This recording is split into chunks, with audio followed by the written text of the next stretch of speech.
Welcome to Spooky Reviews from Spooky Ventures. This is the 56th edition, and I'm looking at the new Blu-Ray release of Don't F in the Woods 2. Now let me say that the title is not actually Don't F, but rather the whole word, but I'm sanitizing it just a little for my review. It's not that I'm prudish, but from a professional point of view, I tend not to try to steer away from swear words. I recently interviewed the filmmaker responsible for this film, Sean Burkett, and I loved another movie of his that I reviewed, Animal Inside. So I was very interested in checking this one out. Let me say that on the one hand, the title really tells you what you're going to get here. Yet in some ways it doesn't. To me, the title conjures up slasher films like Sleepaway Camp or Friday the 13th. This is definitely not a slasher film, though. It's a monster movie, and from my point of view, that's much better. I like monster movies. The title gives the impression that there will be a lot of sex and nudity.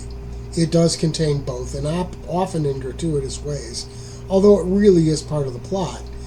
But honestly, I don't think it's as big a part of the film as the title gave me the impression that it might be.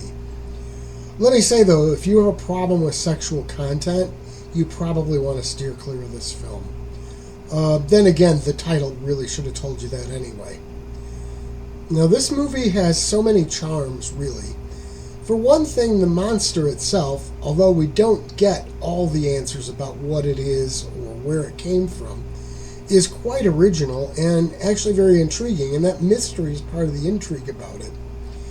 I have to admit that I never saw the original movie, just this sequel, so maybe that one gave more information about where the creature came from, or maybe it didn't. Now, there's a self-awareness to the movie in regards to horror movie cliches. I mean, for starters, camp staff are coming to an old camp that has been closed for a time, and it's in the process of being fixed up to be ready to be opened. Now, that setup is straight out of the first Friday the 13th movie. Add in the fact that the characters literally talk about not having sex, or how having sex in the woods is how you get killed in horror movies. I mean, they do it to give each other a hard time, but honestly, it feels like a wink to the audience. It's a way of saying, yeah, we know this is an overused plot device, but we're doing something completely different with it here.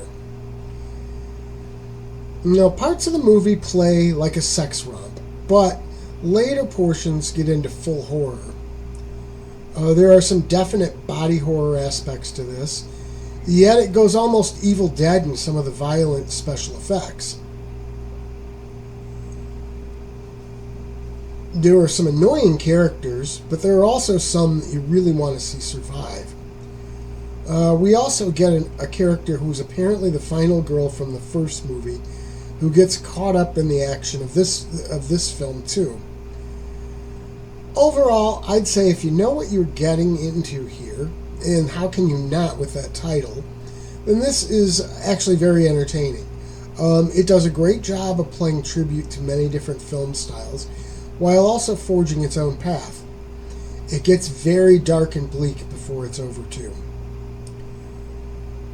Now, the Blu-ray includes a number of bonus features. One of those is a feature-length movie chronicling the making of the first film, a making of this movie, a blooper reel, and more. While, as is generally the case, most of these bonuses are probably not going to get as much viewing as the main film, they are worthwhile, and, you can't complain about the quantity of bonuses either. There's plenty of stuff here. The movie is graphic in more ways than one. It's also decidedly indie, but in the best way. This is not a subtle film, but the title tells you that. It is an entertaining movie, though. That's really what it's about, right? Just don't come here looking for elevated horror, whatever that is. Spooky Ventures is the home for spooky content and spooky merchandise on the web. Check it out today at spookyventures.com. And remember, always keep it spooky.